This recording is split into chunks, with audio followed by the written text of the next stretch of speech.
For the first time in history, people and machinery are working together, realizing a dream.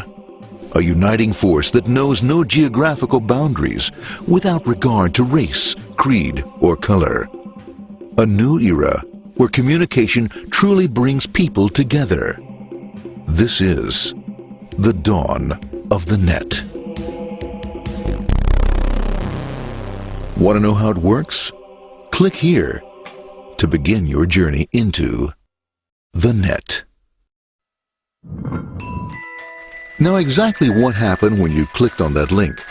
You started a flow of information. This information travels down into your own personal mailroom, where Mr. IP packages it, labels it, and sends it on its way. Each packet is limited in its size. The mailroom must decide how to divide the information and how to package it. Now, the package needs a label containing important information, such as sender's address, receiver's address, and the type of packet it is.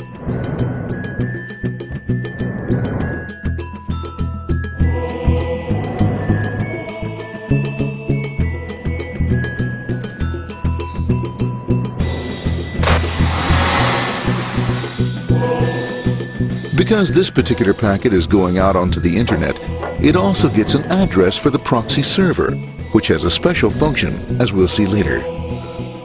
The packet is now launched onto your local area network, or LAN. This network is used to connect all the local computers, routers, printers, etc. for information exchange within the physical walls of the building. The LAN is a pretty uncontrolled place, and unfortunately, accidents can happen.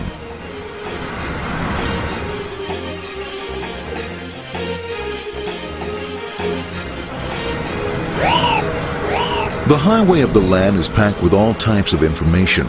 These are IP packets, Novell packets, Apple Talk packets. They're going against traffic, as usual. The local router reads the address and, if necessary, lifts the packet onto another network.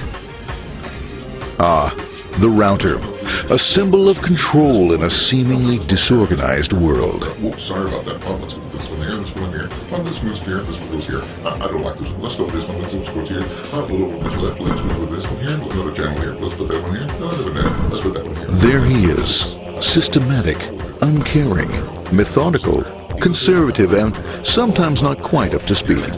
Sorry. But at least he is exact, for the most part. That one there. That one goes there. That one goes there. That one goes there. That one goes there. And this one goes there. Well, another one goes there. That goes there. He's behind them. Let's go there. That goes there.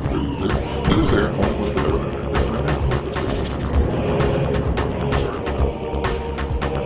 there. As the packets leave the router, they make their way into the corporate intranet and head for the router switch. A bit more efficient than the router switch plays fast and loose with IP packets, deftly routing them along their way. A digital pinball wizard, if you will. Here we go, here comes another one, and it's another. Watch this, Mom. Here goes, whoop, around the back. Hey, in there, in there, in there. Over the left, over the right, over the left, over the right. You got it, here it comes, right on, he shoots, he scores. It's going, hey, wait, hey, watch out, here comes another one. Oh, here we go, and it's gone, As packets arrive at their destination, they're picked up by the network interface, ready to be sent to the next level. In this case, the proxy. The proxy is used by many companies as sort of a middleman in order to lessen the load on their internet connection, and for security reasons as well.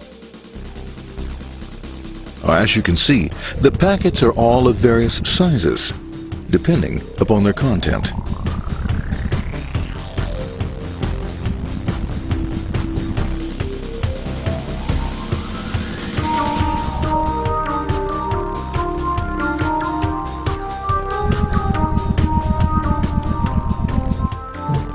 The proxy opens the packet and looks for the web address, or URL. Depending upon whether the address is acceptable, the packet is sent on to the internet.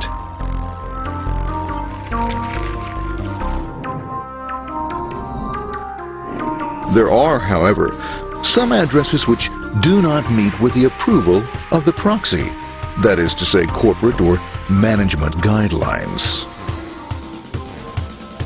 these are summarily dealt with. We'll have none of that. For those who make it, it's on the road again.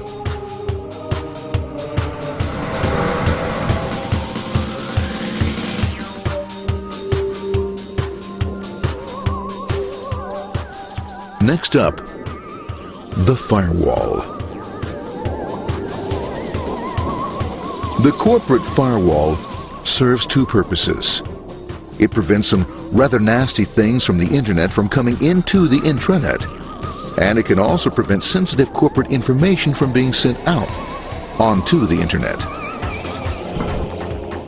Once through the firewall, a router picks up the packet and places it onto a much narrower road, or bandwidth, as we say.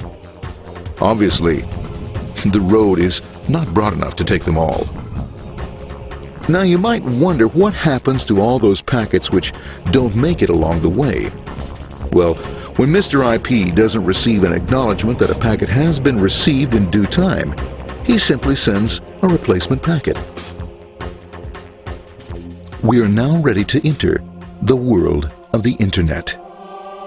A spider web of interconnected networks which span our entire globe. Here, routers and switches establish links between networks. Now, the net is an entirely different environment than you'll find within the protected walls of your LAN. Out here, it's the Wild West. Plenty of space, plenty of opportunities, plenty of things to explore and places to go. Thanks to very little control and regulation, new ideas find fertile soil to push the envelope of their possibilities. But because of this freedom, certain dangers also lurk. You'll never know when you'll meet the dreaded ping of death. A special version of a normal request ping, which some idiot thought up to mess up unsuspecting hosts. The paths our packets take may be via satellite, telephone lines, wireless, or even transoceanic cable. They don't always take the fastest or shortest routes possible, but they will get there. Eventually. Maybe that's why it's sometimes called the worldwide wait. But when everything is working smoothly, you can circumvent the globe 5 times over at the drop of a hat. Literally. And all for the cost of a local call or less. Near the end of our destination, we'll find another firewall. Depending upon your perspective as a data packet, the firewall could be a bastion of security or a dreaded adversary. It all depends on which side you're on and what your intentions are. The firewall is designed to let in only those packets that meet its criteria. This firewall is operating on ports 80 and 25. All attempts to enter through other ports are closed for business.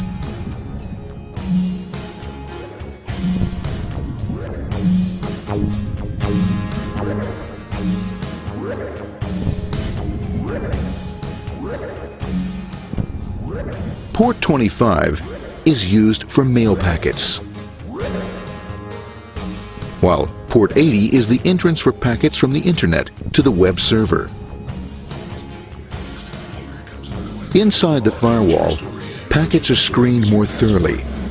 Some packets make it easily through customs, while others look just a bit dubious.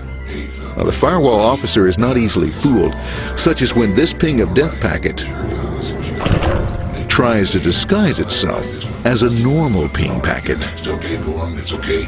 No problem. Have a nice day. Be out of here. Bye. For those packets lucky enough to make it this far, the journey is almost over. It's just a line up on the interface to be taken up into the web server. Nowadays, a web server can run on many things, from a mainframe to a webcam to the computer on your desk, or why not your refrigerator? With a proper setup, you can find out if you have the makings for chicken cacciatore or if you have to go shopping. Remember, this is the dawn of the net. Almost anything's possible. One by one, the packets are received, opened, and unpacked. The information they contain, that is, your request for information, is sent on to the web server application.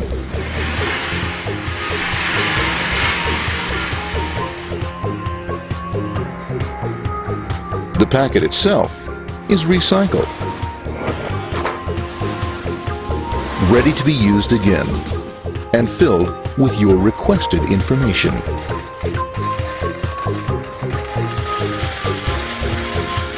Addressed and sent out on its way back to you.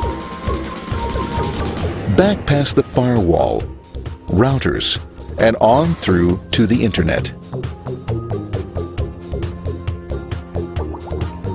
Back through your corporate firewall.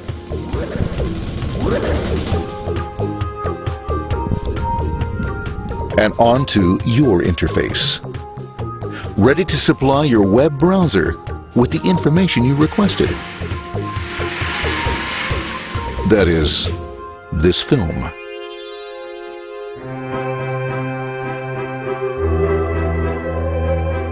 Pleased with their efforts and trusting in a better world, our trusty data packets ride off blissfully into the sunset of another day, knowing fully they have served their masters well. Now, isn't that a happy ending?